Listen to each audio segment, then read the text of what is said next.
नमस्कार, स्वागत है आपका यशस्वी कोचिंग सेंटर में। बच्चों श्रेष्ठा एग्ज़ाम की तैयारी कर रहे हैं, प्रवेश परीक्षा की तैयारी कर रहे हैं, क्लास 9th के लिए व क्लास 11th के लिए। तो जो मैं क्वेश्चन करा रहा हूँ, उन सभी क्वेश्चनों को बच्चों ज़रूर आप लोग देखते रहें और तैयार करते रहें बच्चों। क्योंकि बच्चों इसी क्वेश्चन में से कोई क्वेश्चन रिपीट भी हो सकता है या जो टॉपिक यहाँ पर दी गई है, उसी टॉपिक से संबंधित और भी प्रश्न पूछे जा सकते हैं, ठीक है। तो मैं क्या कर रहा हूँ कि यहाँ पर प्रश्नों को तो बता ही रहा हूँ इसके उत्तर को, उसके साथ साथ उस टॉपिक से रिलेटेड भी चीज़ों को थोड़ा बहुत एक्सप्लेन कर रहा हूँ, जिससे उससे संबंधित और भी प्रश्न अगर बनते हैं तो आप लोग का वीडियो के माध्यम से तैयारी हो जाएगा, ठीक है। इसलिए आप लोग वीडियो को अंत तक पूरा जरूर देखें। चले शुरू करते हैं। देखें यहाँ पर फर्स्ट क्वेश्चन दिया गया है, ये इंग्लिश में भी दिया गया है और ये हिंदी में दिया गया है। कह रहा है कि निम्नलिखित घटनाओं को काल कर्म के अनुसार व्यवस्थित करें और नीचे दिए गए विकल्पों में से सही विकल्प चुनें, ठीक है। तो देखिए यहाँ पर दिया गया है, तो सिंह सभा की स्थापना, ठीक है, ये कब की गई थी? ये 1873 में की गई थी, ठीक है। अमृतसर में हुई थी और सिख सुधार आंदोलन के तहत की गई थी बच्चों, ठीक है। चलिए, ब्रह्म समाज की स्थापना 1828 में की गई थी और राजा राम मोहन राय ने कलकत्ता अर्थात कोलकाता में शुरू की थी, ठीक है। चलो, इसके बाद अगला है प्रार्थना समाज की स्थापना 1867 में मुंबई में हुई थी, ठीक है। चलिए, इसके बाद 1875 में सर सैयद अहमद खान ने मोहम्मद एंग्लो ओरिएंटल कॉलेज की स्थापना की थी। तो अब इसको काल कर्म के अनुसार से व्यवस्थित करना है, अर्थात किसकी स्थापना सबसे पहले हुई थी उसको पहले, फिर उसके बाद में, ठीक है, आरोही क्रम में। तो देखो यहाँ पर ब्रह्म समाज की स्थापना पहले, फिर उसके बाद यहाँ पर प्रार्थना समाज की स्थापना, मतलब BC, उसके बाद सिंह सभा की स्थापना, उसके बाद DO, ठीक है। तो इस प्रकार से यहाँ पर देख सकते हैं, ये आप लोग के सामने ये पहला वाला ऑप्शन सही हो जाएगा, BCAD, ठीक है। तो इस प्रकार से प्रश्न आप लोग के एग्जाम में पूछे जाते हैं, ठीक है। चलो अगला प्रश्न देखते हैं।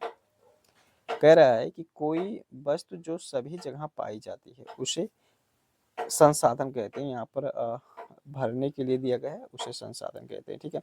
ये चीजें हैं। तो देखो, कोई वस्तु जो सभी जगह पाई जाती है उसे सार्वभौमिक संसाधन कहते हैं, ठीक है। अब सार्वभौमिक संसाधन में क्या हो जाएगा? जैसे हवा, पानी, सूरज की रोशनी, तो ये सभी चीज लगभग हर एक जगह पाई जाती है, तो इसे हम लोग कहेंगे सार्वभौमिक संसाधन। अर्थात यहाँ पर जो ऑप्शन सही हो जाएगा वो D वाला ऑप्शन सही हो जाएगा, ठीक है। चलो अगला देखते हैं। अगला है कि निम्न में से कौन से राज्य का लॉर्ड डलहौजी के द्वारा कुशासन, ठीक है, के आधार पर विलय कर दिया गया था, ठीक है। तो देखिए ऑप्शन यहाँ पर है नागपुर, अवध है, बंगाल है और सतारा है, ठीक है।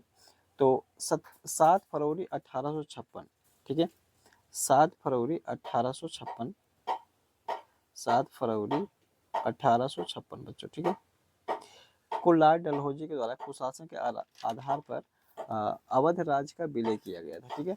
अवध राज्य का विलय किया गया था। अवध अंतिम क्षेत्र था जिस पर ब्रिटिश सरकार ने कब्जा किया था।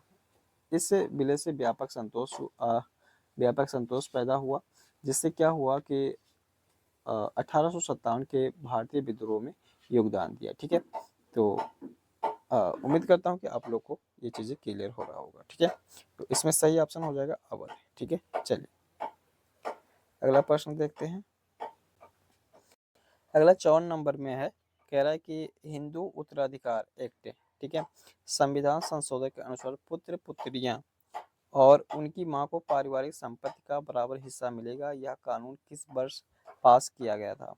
तो यह 2005 में पास किया गया था, ठीक है, और 9 सितंबर 2005 में लागू हुआ था, ठीक है। चलिए अगला देखते हैं।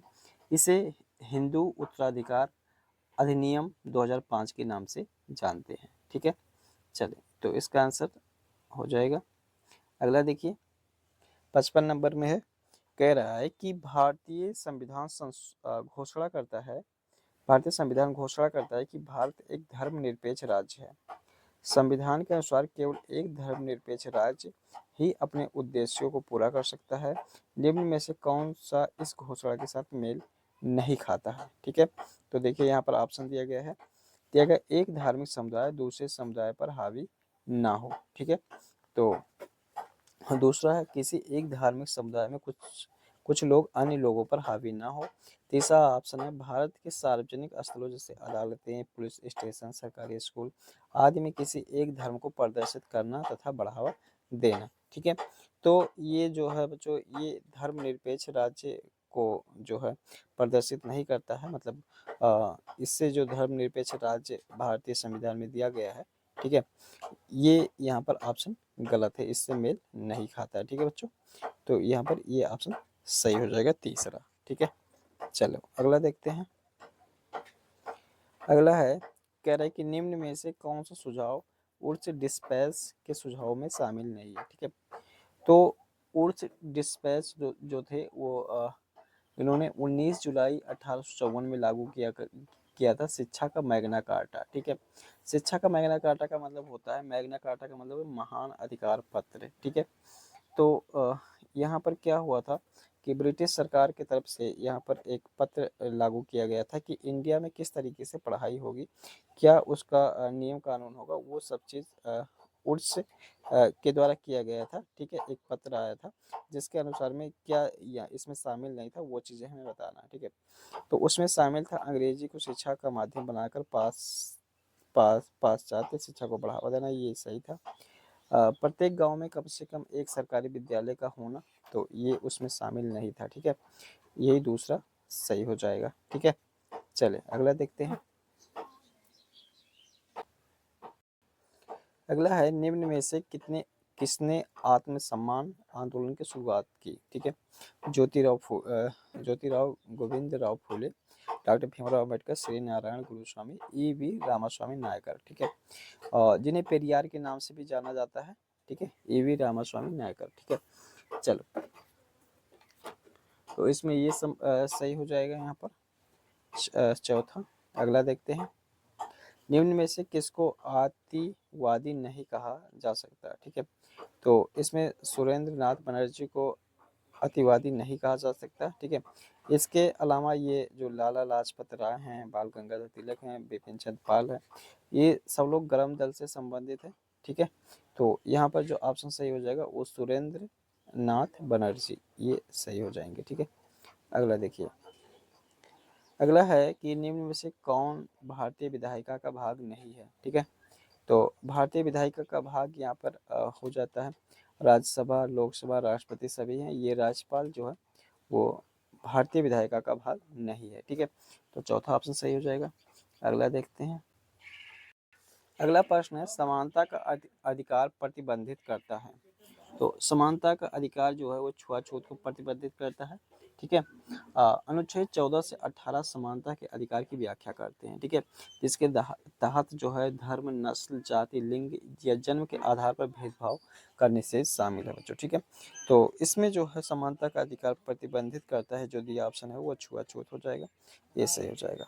अगला देखिए, निम्न स्रोतों में से कौन सा स्रोत देश की कृषि पद्धति की जानकारी देता है? ठीक है, समाचार पत्रों का रिकॉर्ड, सर्वेक्षण रिपोर्ट, तो ये सर्वेक्षण रिपोर्ट जो है वो कृषि पद्धति की जानकारी देता है। ठीक है, तो ये सही हो जाएगा यहाँ पर।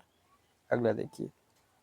अगला है कि किसने भारत में poverty and un British rule in India पुस्तक लिखी? ठीक है, तो इसको अगर हिंदी में हम लोग देखें तो हिंदी में इसको कहा जाता है गरीबी और गैर ब्रिटिश शासन।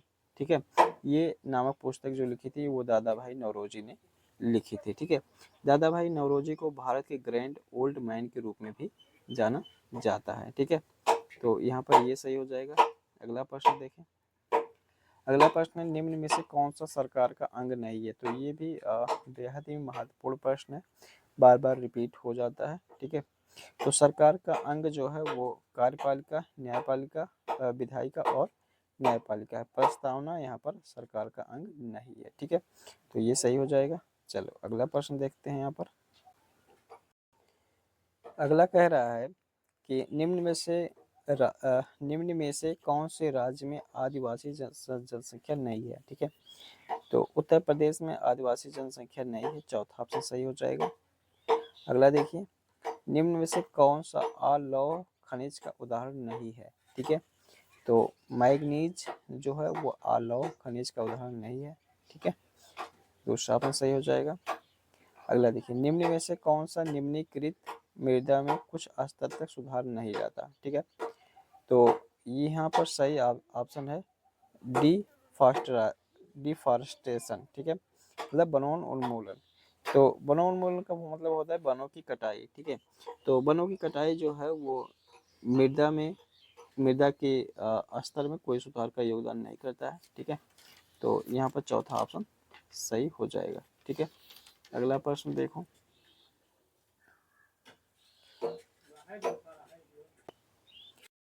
चलें, ये 67 नंबर का क्वेश्चन है। ठीक है, इसमें देखिए क्या क्या कह रहा है कि चौरी चौरा इंसिडेंट। ठीक है, तो चौरी चौरा इंसिडेंट कब हुआ था? तो ये हुआ था बच्चों 1922 में हुआ था। ठीक है, तो ये हो जाएगा इसमें। खिलाफत आंदोलन 1920 में शुरू किया गया था। जलियांवाला बाग हत्याकांड 1919 में। भारत छोड़ो आंदोलन 1942 में। तो इस तरीके से कुल मिला के यहाँ पर जो ऑप्शन है वो तीसरा ऑप्शन सही हो जाएगा। ठीक है, चलिए इस प्रकार से प्रश्न आप लोग को मिलता है। ठीक है, तो थोड़ा इसको ध्यान से पढ़ना पड़ेगा आप लोग को। ठीक है, अगला देखिए, आरोपी की ओर से अदालत में कौन केस प्रस्तुत करता है? ठीक है, तो आरोपी की तरफ से यहाँ पर बचाव पक्ष के वकील जो है वो केस प्रस्तुत करते हैं। ठीक है, तो ये सही हो जाएगा। अगला देखें, अगला यहाँ पर है, भारतीय संविधान के प्रावधानों के अनुसार संसद की दो बैठकों के मध्य से अधिक का अंतराल नहीं होना चाहिए। ठीक है, अभी देखिए हाल ही में संसद का बैठक चल रहा था ना, तो इस दो संसदों का बैठक जो है इसके बीच में अंतराल जो कितने समय से ज़्यादा नहीं होना चाहिए, तो वो 6 महीने से ज़्यादा का समय नहीं होना चाहिए। ठीक है, दूसरा ऑप्शन सही है। तो देख सकते हैं किस प्रकार से यहाँ पर प्रश्न पूछ लिया जाता है। अगला यहाँ पर है, सूची 1 का सूची 2 से मिलान कीजिए। ठीक है, तो चलिए यहाँ पर दिया गया अस्थाई बंदोबस्त। ठीक है, परमानेंट सेटलमेंट, तो लॉर्ड कॉर्नवालिस द्वारा 22 मार्च और 1793 को बंगाल में लागू किया गया था। तो इसमें ये मिल जाएगा लॉर्ड कॉर्नवालिस में। ठीक है, तो एक का तीसरे पे चला जाएगा। उसके बाद है बिहार और बंगाल के दीवान। ठीक है, तो ये जो है रॉबर्ट क्लाइव के नेतृत्व में ईस्ट इंडिया कंपनी द्वारा मुगल सम्राट शाह आलम द्वितीय से प्राप्त की गई थी। ठीक है, यह एक राजस्व वसूली और प्रशासनिक नियंत्रण की व्यवस्था थी। ठीक है, तो ये इस पे मिल जाएगा चौथे पे। ठीक है, उसके बाद रैयतवारी व्यवस्था। ठीक है, तो रैयतवारी व्यवस्था जो लागू किया गया था वो थॉमस मुनरो के द्वारा। ठीक है, तो इस पे मिल जाएगा। उसके बाद महलवाड़ी व्यवस्था। ठीक है, तो होल्ट मैकेंजी हो जाएगा। ठीक है, तो ये भी एक राजस्व वसूली व्यवस्था थी। ठीक है, चले, तो इसमें देख सकते हैं कि कुल मिला के कौन सा ऑप्शन सही हो जा रहा है। तो ए का चौथे पे गया है और ए का तीसरे पे और बी का चौथे पे, तो ये चौथा वाला ऑप्शन है जो लगाया गया है वही सही ऑप्शन है। ठीक है, चलो अगला देखते हैं। अगला है, इसमें कह रहा है कि निम्न में से कौन सा अनवीकरणीय संसाधन का उदाहरण नहीं है? ठीक है, तो अनवीकरणीय संसाधन का उदाहरण नहीं है, ये चीजें पूछ रहा है। ठीक है, तो इसमें देखिए जो सौर ऊर्जा है वो अनवीकरणीय संसाधन का उदाहरण नहीं है इसमें। ठीक है, तो फर्स्ट वाला ऑप्शन इसमें सही हो जाएगा। अगला देखिए, वे सभी लोग जिनको एक निश्चित आयु प्राप्त करने के बाद मतदान का अधिकार बिना किसी भेदभाव के प्रदान किया जाता है कहलाता है, तो वो कहलाता है सार्वभौमिक वयस्क मताधिकार। ठीक है, ये तीसरा ऑप्शन सही है यहाँ पर।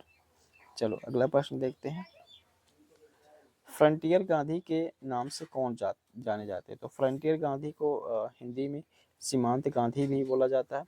तो ये खान अब्दुल गफ्फार जो हैं इनको सीमांत गांधी के नाम से जाना जाता है, अर्थात इसमें दूसरा ऑप्शन सही हो जाएगा। ठीक है, अगला प्रश्न देखो, ये 74 नंबर का क्वेश्चन है। तो देखो इसमें से मिलान वाला है। ठीक है, तो देखिए, सेरीकल्चर, सेरीकल्चर जो है वो रेशम के कीड़ों का व्यावसायिक पालन, मतलब रेशम के कीड़ों से संबंधित ये है। ठीक है, सेरीकल्चर। ठीक है, इसके बाद यहाँ पर पीसी कल्चर, ये मत्स्य पालन से संबंधित है, ठीक है, तो ये दूसरे पे मिल जाएगा।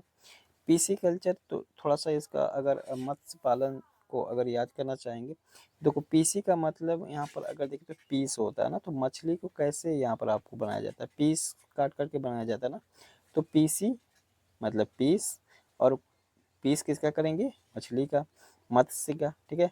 तो इससे संबंधित आप लोग ऐसे याद करेंगे, पीस किसका होगा, मछली का होगा, तो मतलब पीसी कल्चर किससे संबंधित है, मत्स्य पालन से अर्थात मछली पालन से संबंधित है, ऐसे याद कर सकते हैं, ठीक है। बीटी कल्चर, बीटी कल्चर अंगूर की खेती, ऐसे याद कर सकते हैं, ठीक है। उसके बाद हार्टिकल्चर, ये सब्जियों से संबंधित है, ठीक है। तो इस तरीके से कुल मिला के यहाँ पर आप लोग थोड़ा सा अपने दिमाग में कोई इमेज बना लेंगे, ट्रिक कर याद करेंगे, तो आपको आसानी से चीज़ें याद रहेंगी, ठीक है। तो ये सही हो जाएगा। अगला देखिए, निम्न राज्यों में से किस राज्य का डॉक्ट्राइन ऑफ लैप्स नीति के तहत अंग्रेजों ने विलय नहीं किया था, तो वो पंजाब का विलय नहीं किया था, ठीक है। चले,